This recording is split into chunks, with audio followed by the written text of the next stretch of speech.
Assalamualaikum warahmatullahi wabarakatuh. Masih bersama saya Suwanto Sanjaya. Pada video kali ini kita akan membahas bagaimana cara membuat store function. Sebelum kita membahas lebih jauh tentang store function, kita harus memahami dulu apa itu function ya. Jadi sama halnya seperti prosedur, store function itu juga merupakan subprogram. Tapi ada beberapa perbedaan. Salah satunya, kalau yang namanya store function itu harus memiliki return value ya. Return value-nya pun khusus, hanya satu, benar-benar satu ya yang di return. Ya sama dengan bahasa pemrograman lain seperti PHP, Java dan sebagainya. Kalau kita membuat function yang sifatnya benar-benar fungsi, bukan prosedur ya, itu pasti akan mengembalikan sebuah nilai. Berbeda dengan prosedur. Kalau prosedur, dia bisa bertindak seperti function juga, tapi bisa lebih dari satu keluaran atau satu return. Ya, yang di video sebelumnya kita kan sudah membahas mengenai parameter yang modenya out. Nah, di parameter mode out itu kan bisa lebih dari satu. Nah, itu menandakan bahwa kalau prosedur itu bisa mengembalikan atau bisa menyimpan keluaran ke dalam sebuah parameter out di sebuah prosedur. Nah, berbeda tadi dengan yang store function. Keluarannya tadi atau output akhir dari sebuah proses itu digantikan dengan return. Nah, itu returnnya hanya satu ya. Jadi satu tipe data saja, jadi tidak bisa lebih dari satu. Itu yang harus diperhatikan yang pertama. Nah, kemudian untuk function itu cara pemanggilannya berbeda dengan prosedur. Kalau prosedur kita bisa memanggilnya secara langsung menggunakan execute ya. Nah, kemudian kalau di bahasa atau di DBMS lainnya bisa seperti di MySQL mungkin nanti bisa menggunakan call. Nanti dikoreksi jika saya tidak tepat ya. Sepertinya sih call ya. Nah, kemudian ketika kita memanggil dalam prosedur juga, itu cara pemanggilannya kalau yang prosedur itu kan bisa langsung nama prosedurnya ya dipanggil. Seperti pada video sebelumnya kita kan sudah membahasnya bagaimana prosedur itu dipanggil ya, langsung nama prosedurnya. Kalau ada argumennya tambahkan argumen. Nah, kalau store function itu harus diletakkan di dalam sebuah statement ya. Misalnya kita membuat sebuah fungsi dengan nama menghitung pajak ya. Nah, nanti kita harus membuat yang namanya variabel, misalnya pajak titik 2 sama dengan kemudian dipanggil fungsinya menghitung pajak, dan kalau ada parameternya ditulis parameternya. Seperti itu, atau kita masukkan ke dalam perintah query ya, bisa. Jadi seperti halnya kita memanggil fungsi di query ini ya, query SQL untuk select, biasanya kan kita bisa menggunakan fungsi-fungsi bawaan dari database. Misalnya kalau kita memanggil fungsi mencari nilai membulatkan nilai. Nah, kan biasa pakai round dan yang lain-lain ya. Nanti kita akan lebih detail lagi di demonstrasinya supaya lebih memahami bagaimana cara membuat store function dan bagaimana cara memanggilnya. Nah, kemudian kalau di prosedur itu kan kita bisa menggunakan perintah-perintah DML, perintah DDL ya dengan ketentuan berlaku ya. Kemudian kita bisa menggunakan commit, rollback, kemudian global variable dan sebagainya. Nah, kalau di store function itu usahakan menghindari perintah-perintah DML atau perintah DDL atau yang perintah-perintah seperti untuk transaction ya, commit, rollback, terus save point ya, penggunaan global variable. Nah, itu coba dihindari karena yang namanya fungsi itu kegunaannya biasa hanya satu bagian untuk melakukan suatu proses tertentu saja. Jadi biasanya tidak ada kaitannya dengan data dulu. Di situ ya biasanya berisi rumus, berisi entah dia untuk mengolah ya, untuk memanipulasi data yang didapatkan nantinya ya, tapi datanya sudah ada. Datanya itu nanti dimasukkan melalui parameter. Jadi usahakan hindari penggunaan perintah-perintah DML dan DDL di dalam fungsi itu, di dalam fungsinya ya. Tapi kalau di luar itu, misalnya query nanti memanggil function, itu malah dianjurkan ya seperti itu, karena fungsi dari store function ini adalah membantu proses query juga nantinya. Nah, selanjutnya kita lihat bagaimana struktur penulisan function.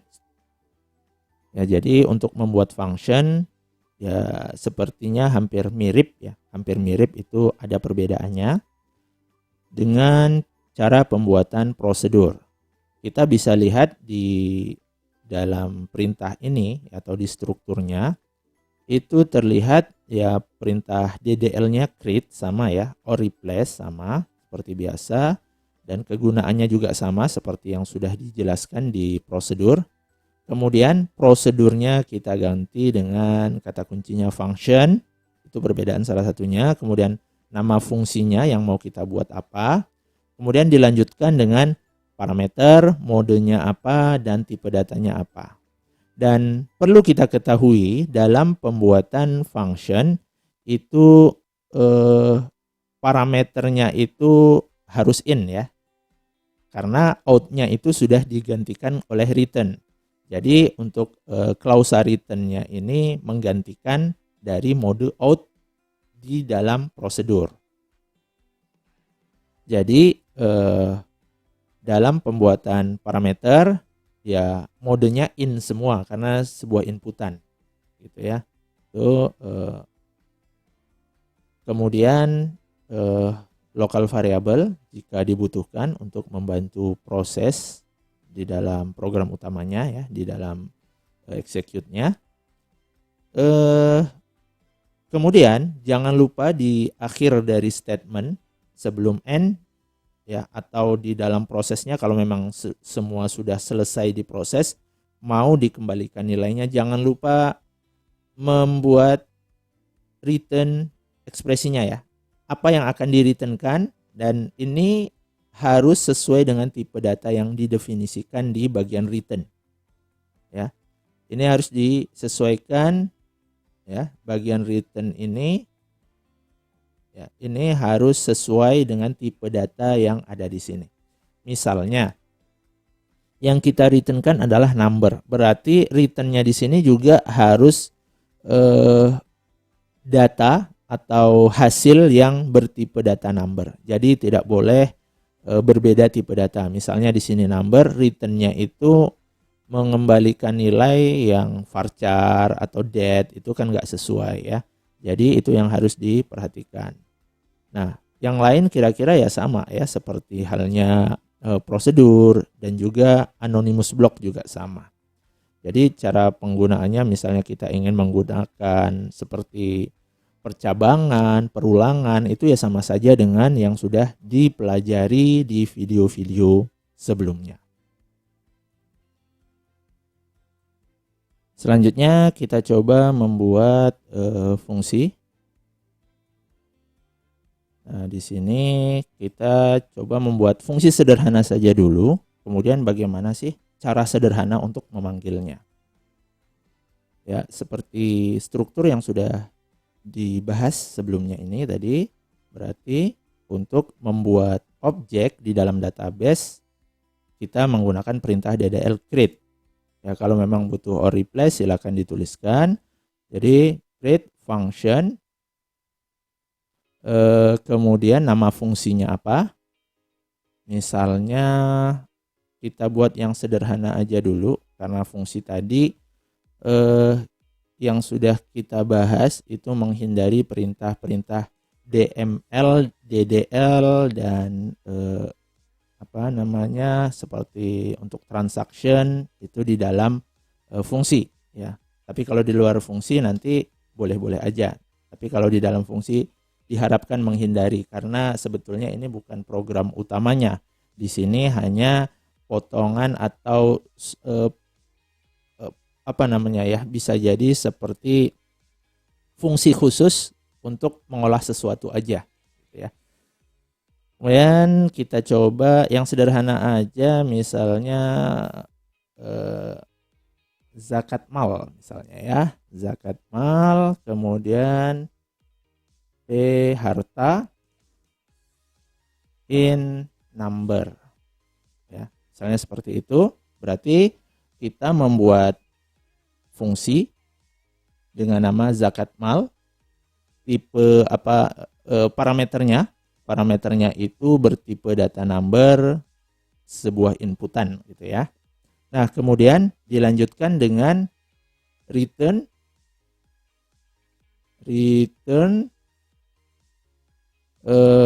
tipe data hasil dari proses zakat ini ya. Karena dia menghitung ujung-ujungnya adalah sebuah angka juga, berarti tipe datanya tipe data angka. Ya, kita samakan saja number gitu ya.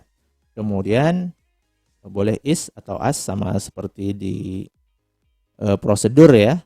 Jadi boleh menggunakan is ataupun as.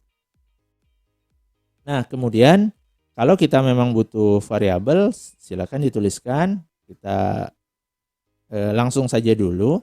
Misalnya n ya. Kalau kita mau menghitung biasanya kalau zakat mal itu kan 2,5% dari harta gitu. Berarti karena sebetulnya itu bisa kita tuliskan seperti ini ya, return P harta kali 2,5 dibagi 100. Seperti itu aja sebetulnya bisa. Tapi kalau mau lebih detail lagi, kita bisa menambahkan misalnya V zakat in number ya, karena ini saya gunakan untuk temporary perhitungan zakatnya dulu. Kita bisa juga menuliskannya V zakat itu merupakan seperti ini juga boleh ya, kita pindahkan. Kemudian di sini V zakat ya. Tapi kalau seperti ini rasanya terlalu panjang ya. Kita kan ingin meminimalisir proses penulisan ya. Sebaiknya ya dituliskan seperti tadi aja. Nah, ini supaya lebih memahami. Jadi kalau di dalam penulisan baik itu prosedur ataupun function, sebaiknya seminimal mungkin kita tuliskan ya.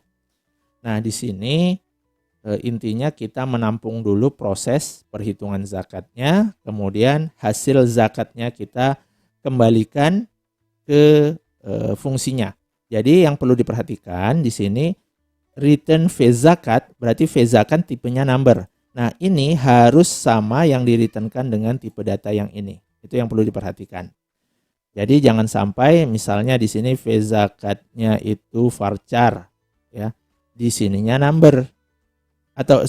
Di sininya varchar ya. Misalnya tipe V zakatnya varchar, returnnya berarti varchar. Nah, di sininya number. Nah, berarti nanti ketika di-compile biasanya error. Nah, itu yang harus diperhatikan. Nah, cukup segini aja. Kemudian bagaimana cara memanggilnya? Nah, sebelum memanggil berarti kita compile dulu ya. Kalau mau seperti ini silakan, atau cara yang paling Mungkin lebih tepat yang cara pertama tadi ya, nanti silakan dieksplorasi saja. Dan cara penulisan juga mungkin punya style tersendiri ya, masing-masing orang itu punya style tersendiri. Nah, ini untuk memahamkan saja. Jadi prosesnya sebetulnya seperti ini. Kalau mau langsung itu akan lebih baik seperti yang pertama tadi. Baik, kalau sudah berarti kita save dulu. Ini saya buat namanya function 1 aja.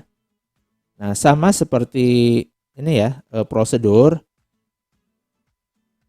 yang di-compile atau yang dimasukkan ke dalam database itu bukan nama dari filenya, tapi nama dari functionnya. Ya. Nah, zakat mal ini nantinya juga akan masuk ke dalam skema yang kita gunakan. Jadi di mana skema itu digunakan, maka disitulah function yang kita buat akan disimpan.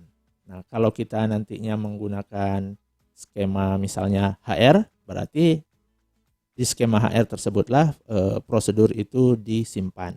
Ya sama halnya seperti tabel-tabel yang ada di dalamnya ya, disimpan di dalam skema HR. Jadi zakat mal ini nantinya menjadi objek di dalam skema HR.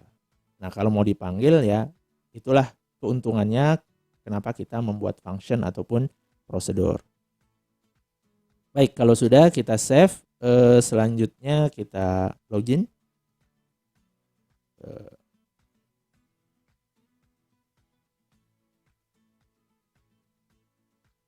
SQL Plus ya, kita gunakan SQL Plus.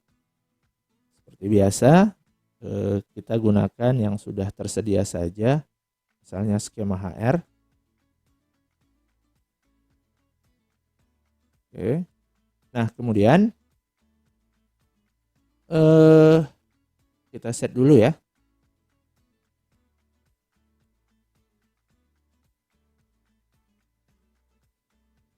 Bagaimana cara memanggilnya? Nah, untuk memanggilnya yang sudah dijelaskan tadi tidak bisa langsung seperti prosedur. Kalau prosedur kan bisa langsung execute gitu ya. Nah, kalau di sini kita harus memanggil fungsi yang kita buat itu bisa melalui query ya, query select ataupun di dalam blok baik itu prosedur, anonymous block ataupun fungsi yang lainnya. Jadi tidak bisa langsung ya seperti prosedur bisa langsung execute gitu ya. Nah, sekarang kita coba memanggilnya melalui query ya. Kalau di database Oracle itu ada yang namanya perintah select, dan selectnya itu bisa select dari tabel dual ya, tabel virtual gitu ya. Jadi select zakat mal, misalnya harta yang kita miliki berapa? 100 juta gitu ya. Berapa sih nanti zakat malnya? Berarti from dual. Nah, kita belum mengeksekusi ya. Eksekusi dulu ini. Jadi kita eksekusi dulu seperti biasa. Add function 1.SQL. Ini function.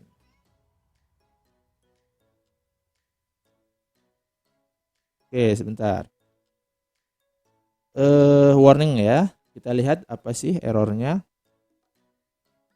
Show errors. Symbol in. Oke. Coba kita lihat di sini ada simbol in. Sebetulnya karena kita sudah tahu ya bahwa di function itu pasti modenya in yang parameternya. Nggak mungkin modenya out. Mungkin itu ya.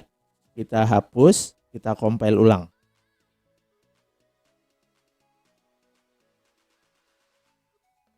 Oke, berarti kita tambahin or replace karena sebelumnya sudah berhasil di-create tapi ada error.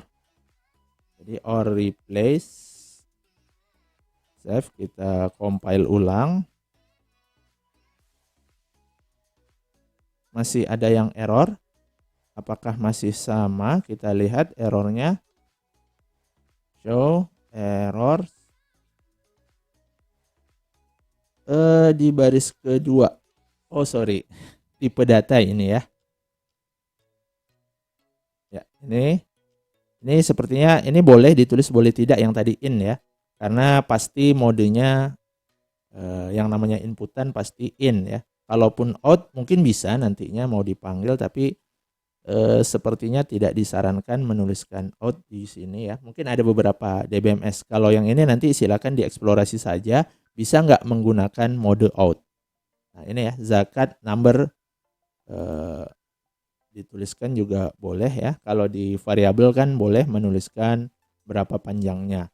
Karena panjangnya ini misalnya ini berapa ya, kalau misalnya kita input 100 juta, 25 juta, berarti oke 8 digit. Oke, saya buat 10 digit aja.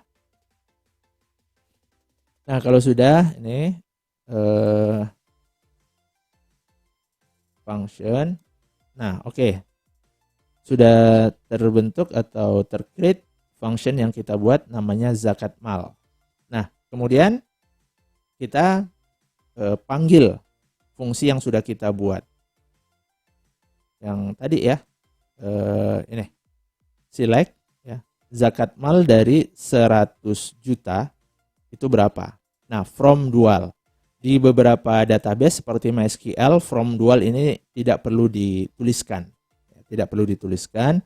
Jadi kalau di Oracle dia harus menuliskan dari from dual. Dual ini tabel ya, tabel virtual lah, kira-kira seperti itu ya. Sebetulnya digunakan untuk melakukan operasi-operasi yang sifatnya umum, tidak mengambil data dari dalam skema. Oke, kita lihat. Nah, zakat mal dari 100 juta adalah 25 berapa nih? 2.500.000. Jadi seperti itu cara memanggil yang pertama.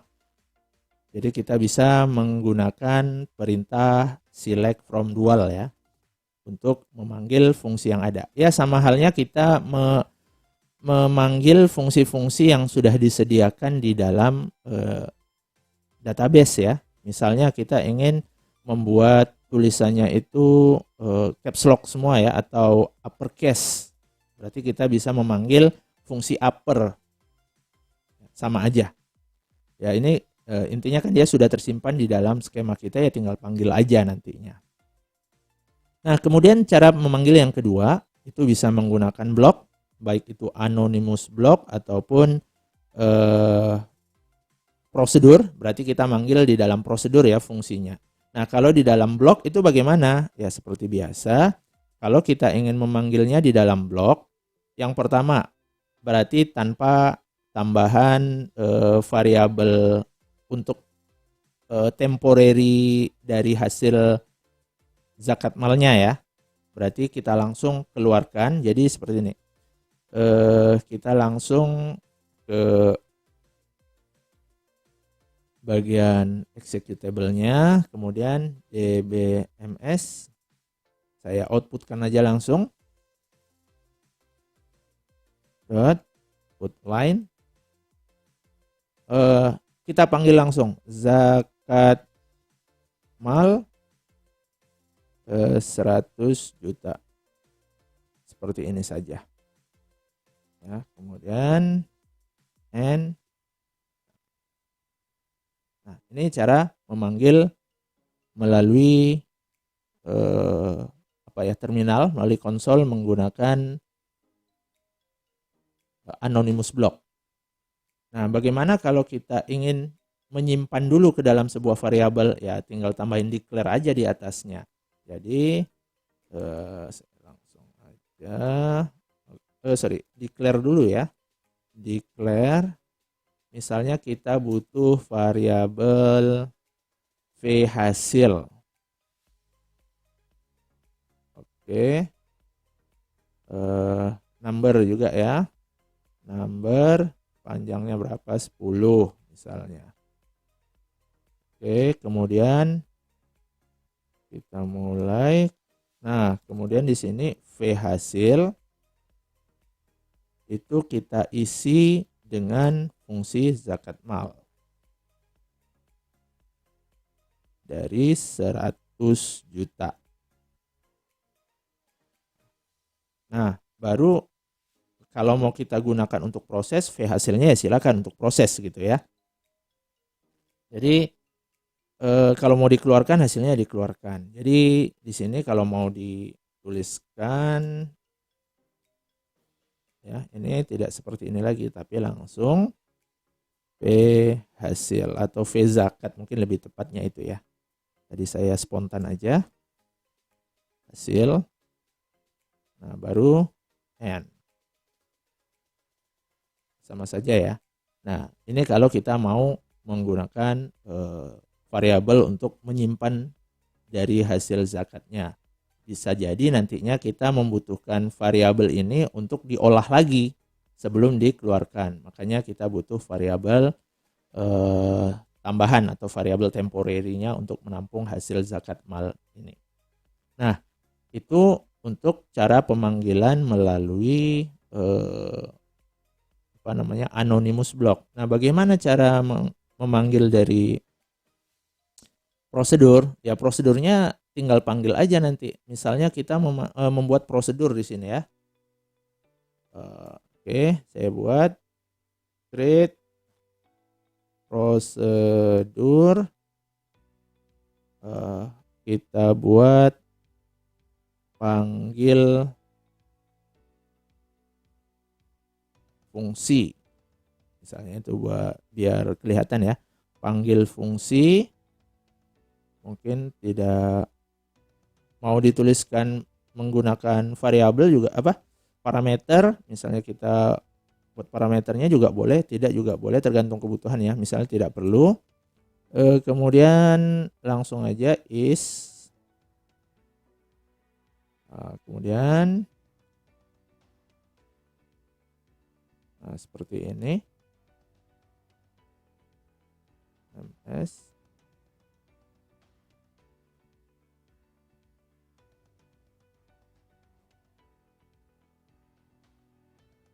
line, kita panggil langsung ya, seperti tadi zakat mal 100 juta. Oke. Seperti itu saja ya cara memanggilnya, sama dengan yang ini tadi ya, sama dengan anonymous block yang tadi. Ya, bedanya di sini kita membuat fungsi, tapi kalau ini diproses belum jadi ya, belum bisa langsung digunakan ya. Kita panggil dulu menggunakan execute nantinya kalau kita panggil langsung dari terminal. Oke, ini saya blok saja supaya tidak diproses. Nah, di sini kita sudah membuat panggil fungsi ya. Kita save. Nah, yang kita lakukan ya, kita harus mengcompile ini dulu baru nanti dipanggil. Jadi cara memanggilnya pertama berarti kita harus compile function 1.sql. Oke, fungsi ini prosedurnya sudah ter-create ya, tidak ada error. Nah, cara memanggilnya sama seperti kita memanggil prosedur. Berarti sebetulnya ini sudah diproses di dalam prosedur, berarti kita tidak perlu lagi menggunakan query select ataupun anonymous block. Berarti langsung panggil aja execute panggil fungsi. Nah, seperti itu saja. Maka yang keluar adalah 2,5 juta atau 2.500.000. Nah, itu cara memanggil fungsi yang kita buat. Nah, kalau untuk parameter lebih dari satu ya silakan ditambahkan saja ya. Sama caranya seperti membuat prosedur. Jadi yang di sini tinggal tambahin aja kalau memang lebih dari satu parameter. Nah, kemudian bagaimana cara melihat fungsi apa saja yang sudah pernah kita buat. Seperti halnya melihat prosedur ya, melihat list dari prosedur, kita bisa menggunakan perintah select, bisa object name atau select all, select bintang ya. Nanti muncul semua kolom yang ada di tabel user. Kalau prosedur berarti user prosedur. Kalau function, coba kita lihat functions. Oke, tabelnya tidak ada atau mungkin sama di prosedur. Kita lihat dulu ya.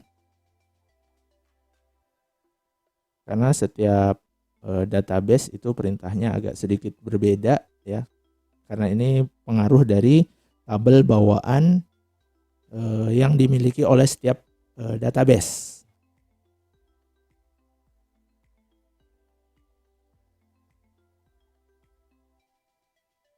Nah, di sini kita lihat dulu. Nah, ya, berarti masuk ke dalam prosedur ya. User prosedur. Zakat mal itu masuk ke tabel user prosedur, hanya tipenya berbeda. Yang satu prosedur, yang satu fungsi. Oke. Kalau kita lihat mungkin kalau bisa select all, kalau ini object name ya, biasanya ada tuh tipenya apa. Select all. Tapi terlalu banyak nanti yang muncul. Oke.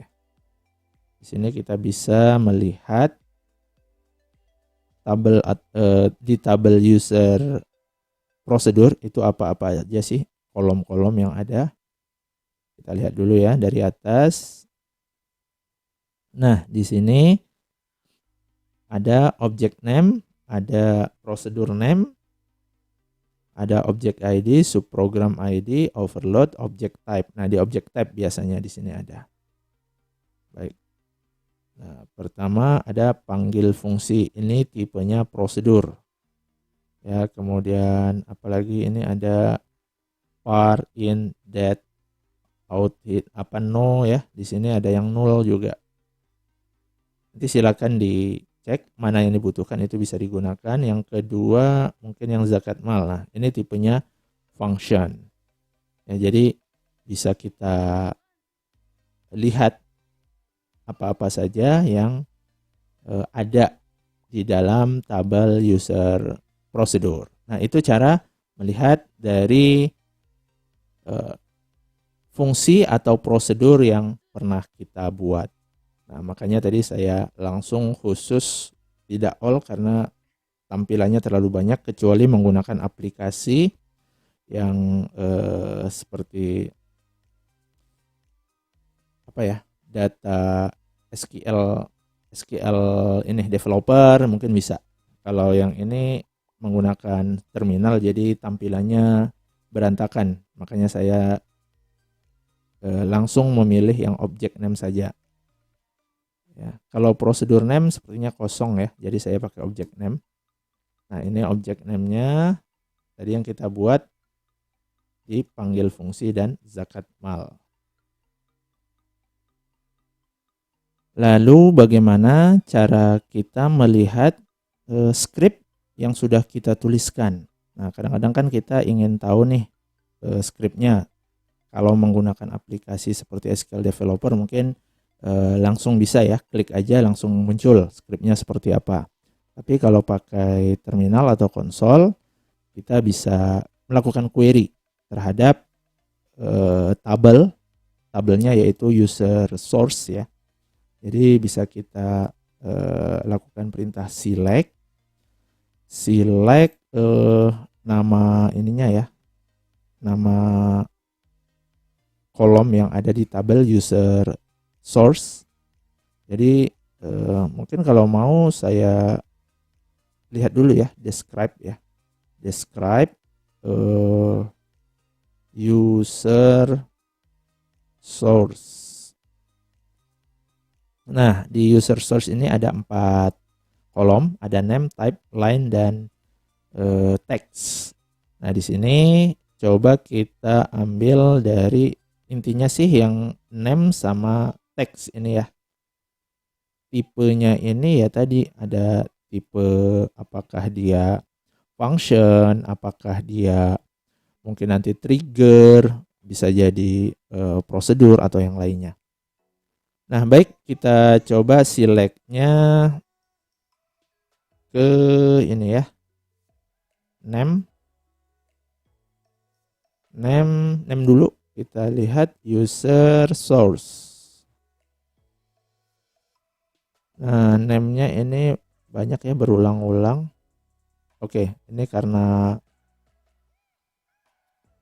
apa ya? Harus kita distinct sih. Nah, kita yang penting sudah tahu ini ada beberapa nama. Nah, yang perlu kita perhatikan karena isinya itu dalam huruf besar semua, waktu kita query nanti misalnya mau kita pilih where misalnya kita pilih yang tadi zakat mal ya, where name sama dengan zakat malnya harus besar ya. Kalau tidak nanti tidak akan terselect atau tidak ada baris yang didapatkan.